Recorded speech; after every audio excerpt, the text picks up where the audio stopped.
Hello, and welcome to Marketing Engineered. This is episode 4. We know that some of you have been regularly listening and attending our live LinkedIn Live, and we want to thank you for showing up and encouraging us, or after the live, telling us that you like some parts and you want to hear more. So, thank you for listening every week. And for the new joinees today, we want to welcome you and we promise you that the next 30 minutes will be extremely valuable to you. Right. So today we are discussing about marketing engineered and how not to slide into over engineering it. I know there's a lot of excitement about, oh, the tools and the new shiny areas and avenues to go ahead and market your products and services. But oftentimes we see that it's very easy to slide into something that me and Ankita, call it over engineering. So we are going to talk about some of the common mistakes that people make when it comes to the platforms, the processes, and people, especially while scaling up their marketing operations. So, to know this and to go further into it, we are picking up from where we left last week. We dived into technology stack that businesses can consider while designing their marketing operations. And in that episode, we covered several examples about building a roadmap of marketing tech and what is out there and how you should consider while making those investment decisions.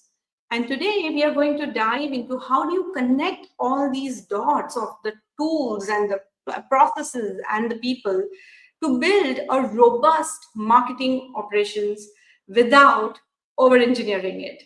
So I will invite Ankita to take over the part where what is over engineering in people, processes, and platforms.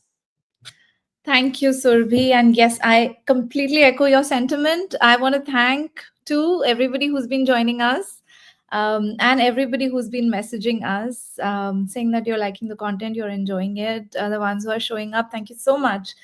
And without any more delay, let me answer Surbhi's question. What is over engineering? Very simply, when we talk about over engineering, we are talking about over complicating the marketing. Now, it's very possible to over engineer and, like Surbhi said, just slide into over engineering, over complicating your marketing from a process, platform, and people lens. How do you complicate your marketing processes? Well, the easiest thing to do is to complicate your internal marketing processes. Too many stakeholders will approve, too many review cycles will be there. Your brand guidelines are not there. It goes very haphazard. There are no tools. People are constantly messaging on WhatsApp, and there are 10 different groups on WhatsApp, or if you use Slack channels or you use workflow management systems like we talked last time, there are n number of projects. Everybody is on every project. Lots of pings and notifications are flying. Left hand doesn't know the right hand is doing, etc., etc., etc. So this way, just getting too many cooks involved, getting too many people involved at the execution stage. So when you're brainstorming, when you're taking in ideas, when you're in the planning phase, it's a great time to involve as many stakeholders as can add value to your campaign or to your marketing in general. Get those inputs in, or have your regular checkpoints where you get those inputs in from these people, and get their insights, chew their brains. But once you have those, then the execution team needs to be lean, and the processes also need to be lean so that you move things properly. You're not constantly stuck on waiting on somebody or waiting on the other.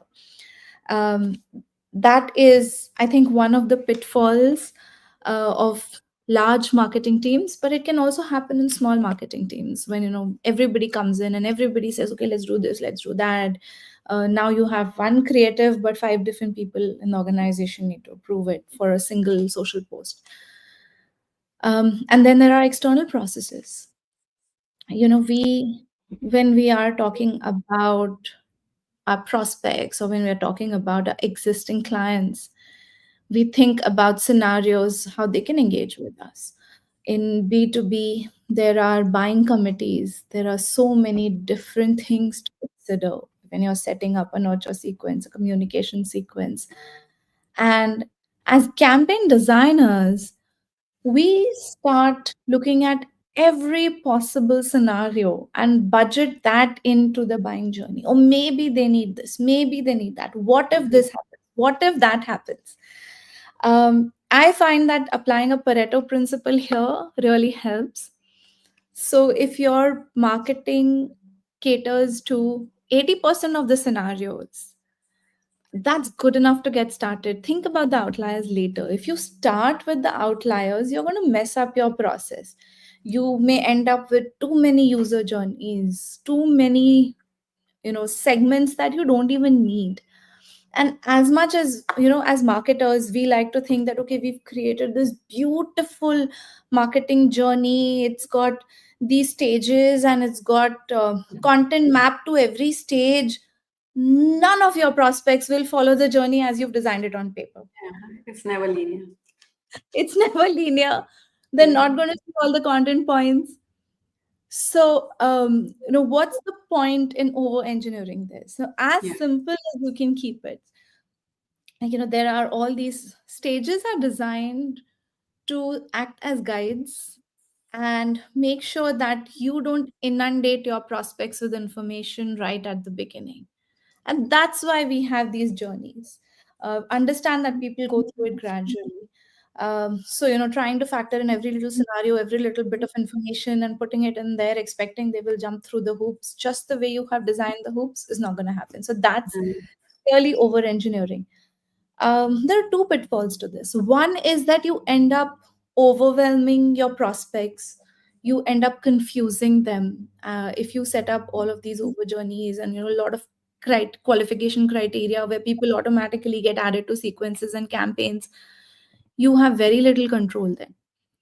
Same person can end up receiving conflicting communication, irrelevant communication, and not just in B2B or SaaS. I've even seen this happen in e-commerce where there is a B2C or a D2C. One person gets 5 different emails in a day because they are part of 5 different campaigns. There's some Campaign. Correct. some offer happening, and then they hear nothing for 2 weeks. It needs to be spaced out. Yeah. Right? That happens when too much of complicated scenarios get added, too much of automation gets done. So you've overwhelmed, confused your prospects and your buyers. And internally, for your team, the problem that it creates is even bigger. Mm. What's happened as a result of this? There are too many different processes, there are too many qualification criteria to look at, too many campaigns to maintain. So, the people are always busy doing these admin tasks, maintaining campaigns, maintaining data, cleaning the data on the system. Because you have so many touch points. So you have to create that much more content, and content needs updating. So now if you've created 20 pieces of content, you have to regularly update those 20 pieces of content. So Mm. there's more work generated there. And a bigger problem is that you'll end up generating a lot of data points across all of these different campaigns, across all of different processes. Yeah. Now, how do you make sense out of it? Data, unless it gives you insights, is meaningless for an organization. Right. You've got too much volume of data. And I know we have AI tools these days to do Mhm. that, but patterns need to emerge. And if everything is flying in all different directions, then patterns don't emerge, insights don't emerge. Right? So from a company perspective, from the organization perspective also, it just creates unnecessary work for the people, too much data to handle, too many admin tasks to handle. and you're ending up confusing your prospects and clients, and they're not getting the right information. They don't find it easy to find the right information because there's so many resources, they're completely overwhelmed. So from a process perspective, it needs to be optimum. Too little and it's not enough to convert.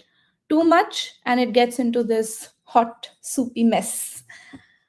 And then from a platform perspective, right? If your process is so complicated, there's so much to be done. Obviously, you will need more platforms to handle. You'll need more sophisticated platforms to handle, more capabilities, more modules added. Hmm. Yes, it will increase your budget, platform budget. So you're going to be Yes. spending more money. It will also increase the admin work, I said. So not only you need more money to get the tools, you need more money to operate the tools, because you'll need skilled individuals, you'll need more people. So maintenance becomes pricey. Getting the tools becomes pricey. And sometimes, when we get a lot of different tools, highly niche, highly specialized, the tools may not necessarily talk to each other. Hmm. And when they don't talk to each other, then you have different data here, different data here. As an organization, there's no one single source of truth. You don't get a bird's eye view. For half the information, you're going here, for half the information, you're going here. So, from an analytics, insights, user journey perspective, either you're looking at two different systems, or there's this one person who's then sitting, taking data and insights and reports from all the different systems and trying to collate them. Or you're now implementing a third system that sits on top of all of these to give you all the insights. Surbhi is nodding. She's been there, done that. I'm trying to control my laughter. and when the systems don't talk to each other, data doesn't flow. So one Hmm. of the quick and dirty solutions is, okay, let's have an intern, or let's just have a data coordinator whose job is to just keep data clean and maintained across. But so there's this one person whose job is simply download data, clean, upload in another system, download data, clean, upload in this system, make sure the data is same everywhere. All of these manual tasks inundating the people. I think it's overcomplicating, it's over engineering. And Right. think about the impact on people here. Surbhi, Yeah. reflection. Yeah, and I think we have been on this the people part a lot more, Ankita. And what you said is absolutely right. Just to reiterate and bring into the context of what I'm going to share ahead, is that the customer doesn't go in the journey that from a prospect to customer is not linear. So I would rather, think of it as a wave and a trough, a peak and a trough. Like, there is this one activity that they'll do and then they will go silent, especially in a B2B context where you're not selling to a particular person, you are going to sell it to a group of people. So your product or service has to convince a group within an organization. So the customer journeys they collectively take is going to be in a very maybe an art piece kind Non-linear, of a non-linear, disorganized. it's just all over the place. But as a Yeah. market here, there is there is help, there is a light at the end of the tunnel, because thanks to all the different tools and technologies that have been around. In fact, to just have this as a add more to this context, is the marketing function in an organization has gone through a rapid change in the past 2 decades. So as a people, as a person who is going to design and develop all these campaigns, that person also is kind of coping to deal with new technologies, the new advantages or the new aspects of benefits that this technology tools or processes are going to help. So when you are developing a marketing organization or an operation function within your organization, I think what is the most important thing to develop, and the way you should think about it is, do not overcomplicate this function, and make it simpler for the a team who's going to come on board to help you deliver this system in an efficient way. So long story short, equip your team with the right tools, right processes, and empower them to take the right decisions, because as a marketer, you are already very stretched between, okay, the data needs to be clean, the processes needs to be extremely accurate and clear, because otherwise you are creating like a soupy mess that Ankita just explained. And then you need to have the tools which you have invested in to function properly. It has to really give you the benefit of what it said that it will do, rather than keep on adding modules, keep on adding more systems over systems. So absolutely equip your team with the right tools, empower them to make decisions, and give them the autonomy to reiterate some parts. Because marketing, frankly, today is all test and measure, test and measure. Campaign goes out, you measure, and there are umpteen number of data analytic tools, and that's how AI will also help you to give you the right analysis. If the data is clean, if the process is clean, if your prompt is very clean, because if you don't have all these in place, then your prompt will be also misleading to AI with the data that you provide, isn't it? So the other aspect is that you choose for a team. If you're really setting up the team right now, or if you're hiring anybody in the marketing team, you choose skills that are complementing to existing marketing team members or agencies that you're working with, understanding how each component works with it. So complement the skills rather than competing skills. And also, I think one of the things that we have seen commonly is that we go for over specialized people who know data analytics, like they just know data analytics. People who know just SEO. What happens when you go for very highly specialized skill people, especially in a leaner setup, you end up having to train that person for other skills, or that person having limitations to then tie it all together. And as Ankita was explaining before, that how processes become complicated, it's not linear, and the tools are, you are having to do a lot of manual chores. Actually, they are really hard chores to do. Imagine that, like washing dishes or doing the laundry. It is exactly that from a pain point of a marketer, that you are pulling the data from one part, understanding if this is clear, accurate, the data points, and then putting it in another system and let that system work. So it is extremely difficult for a marketer. So as a new hire, what you must look for is specialization, but also having experiences to deal with different platforms and processes. And I think one merit is that if your process is very clean, even if it means like for only 3 or 4 big campaigns that you do in a year, especially in a place like Dubai, there are a lot of seasonal campaigns that we see that happen across B2B or B2C. And with that, with the seasonal campaigns, there is a lot of back work that needs to go in, as well as the after the campaign work, that to get the data, get analysis. And for that, you need somebody who is able to understand this process, connect the tools, and then having the skills to all tie it up all together and give the right amount of data or right amount of reports, the dashboards, to the business owner. Now, when it comes to a business owner himself or herself, I feel a lot of time in small businesses, it is because they have grown the business on their own. They have made that first sale, and they have grown that business to what it is right now. They're extremely passionate about marketing. So they want to be on the discussion table every day saying that, oh, we're running this campaign. Great. What's the result? What's the, did any sale happen today? So that is something that is absolutely a roadblock from a business owner's perspective for a marketing team. And we encourage that you become a resource rather than a roadblock for a marketing operations. Or if you're building a marketing team, you become a resource. And how can you become a resource? By as a business owner, you have umpteen amount of experience. I mean, it's all not data points, but you have experience that can actually feed into the campaigns. And in our experiences, we have seen that when a business owner gives an example of how did he make a first sale, or what kind of persona the customer is, or the kind of journeys.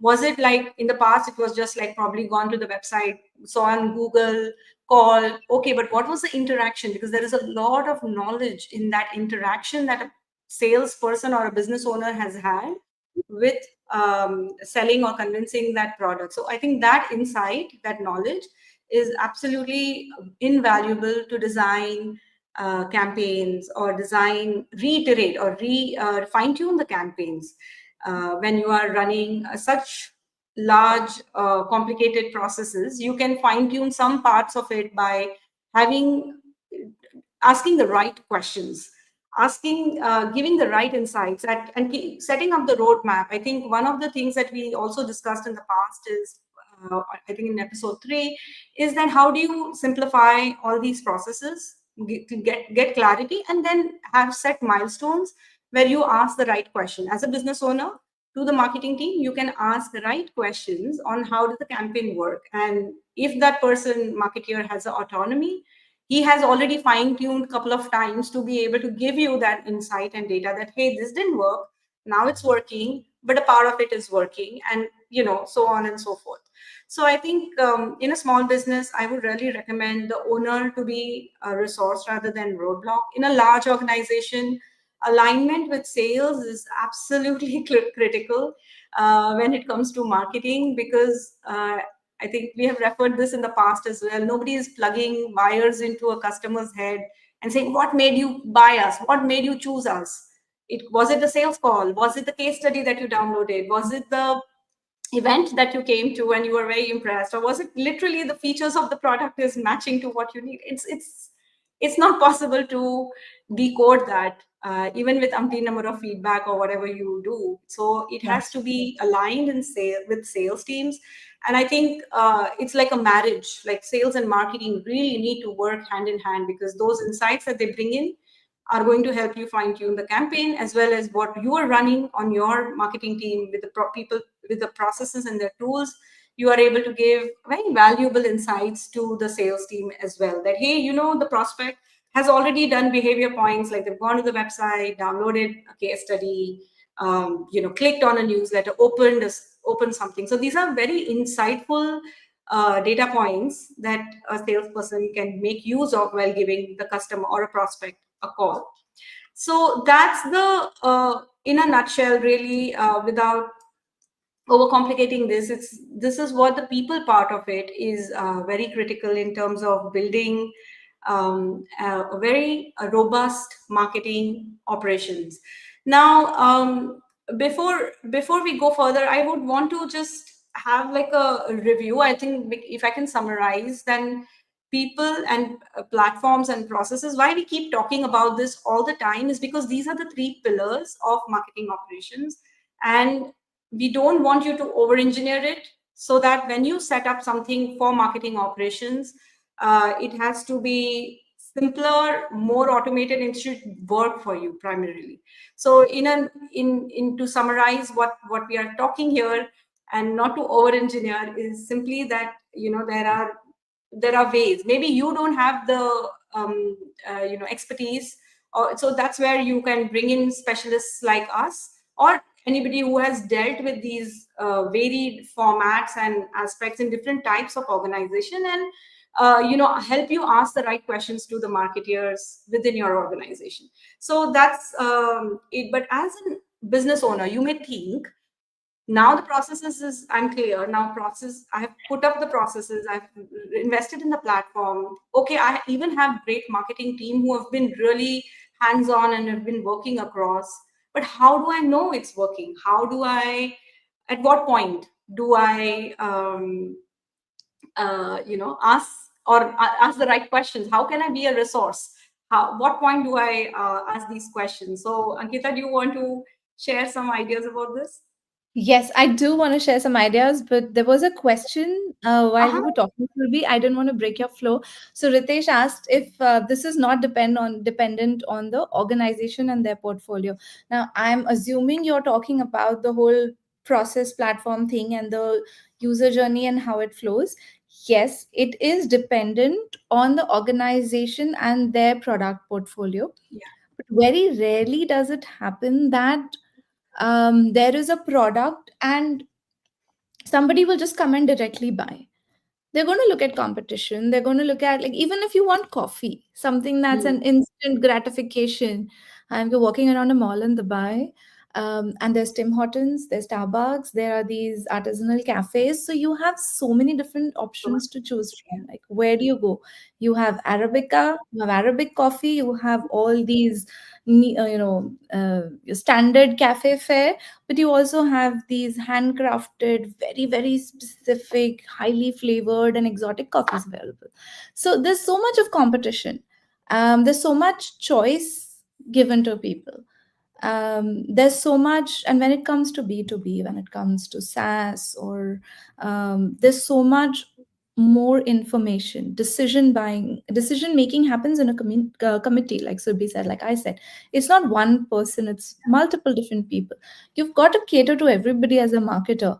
So it just complicates the whole sales and marketing process that much more.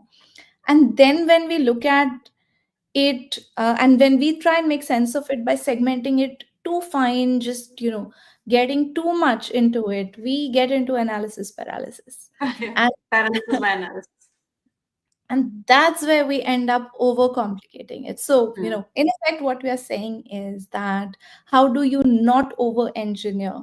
Keep your internal processes lean. Yeah. At the brainstorming stage, get as much information. At the planning stage, get as much information and insights. Execution within a smaller team, smaller processes, simple execution. Mhm. External processes, keep it optimum to the large, broad prospect buckets or ICPs.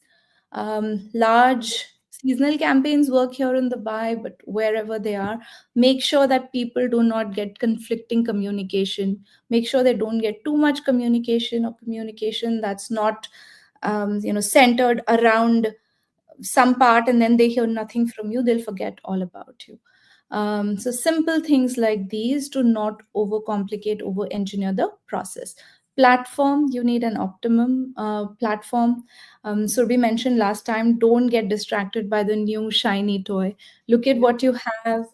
Look at how it'll work. Look at it from an ecosystem lens, and not just one module and the features of that new shiny module. Have optimum people who are equipped with the right skills to understand the processes, manage the platforms, run the marketing, and enough autonomy to run the campaigns, test, and improve. And I loved what she said, as business owners, try and be a resource for the marketing team and not a roadblock for them. And once you've done all that, you will realize that your campaigns are going that much smoother. The Mm. insights, the reports are actually giving you insights. You're able to make sense of data. It will start talking to you. And what it's going to do is your KPI conversations become clear. Most importantly, your funnel becomes better. Your Mhm. systems will tell you exactly who is consuming your early stage content. It'll start showing you the people who are having sales conversations. You'll be able to get into those information. So, having a streamlined funnel, which can get broadly distributed into top of the funnel, middle, and bottom of the funnel. You will be able to identify those. You will be able to, your marketing team will be able to supply the right content to them. Your sales team will be able to have the right conversations with them. And hopefully, in this entire process, the conversion from prospect to client or customer Yeah. becomes easier. And that's what we will cover in our next episode. Episode 5 will be all about the marketing funnel. So stay tuned for next week, when we will come back at 1 p.m. GST, 2:30 p.m. IST, and 4 p.m. Singapore time. We Five, will, five, 5 p.m. sorry, Singapore time. 5 p.m. Singapore time. I messed up the time zones there. And we will talk about marketing funnels and how to build the most optimum marketing funnel from a MOPS or a marketing operations lens. Business perspective. Absolutely loved it. Thank you so much, everybody, for joining. Great question to Ritesh. And we really hope to see you next week. Bye-bye. Bye-bye.